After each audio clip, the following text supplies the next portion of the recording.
हम चाहेंगे कि डॉक्टर साहब ऊपर तशरीफ़ लाएँ। जी, जिस जी। तरह से आज इब्ने आदम को आपने हमारे सामने रखा है, यकीन जानें कभी किसी ने ऐसी तालीम नहीं दी है और आज इस बात का मतलब ज़ाहिर हुआ है कि इब्ने आदम क्यों और कैसे हुआ? क्योंकि ये सब हम स्टडी ले चुके हैं ऑलरेडी आपसे कि एन सो का ज़हूर जो है वो उसने खुद अपना नाम रखा यहोवा एलोहीम, ये महदूद ज़हूर है एन सोफ का और वही आदाम कादमून है यानी कि पहला इंसान है और उसी की सूरत पर फिर आदम को बनाया गया। आदम जो है वो दूसरा इंसान है यानी कि फ़ानी और आसमानी आदम जो है वो आदाम कादमून है यानी जिसको इब्ने आदम कहा जाता है।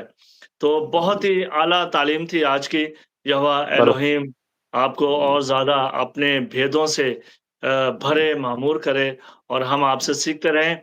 जी, बरोबर. मैं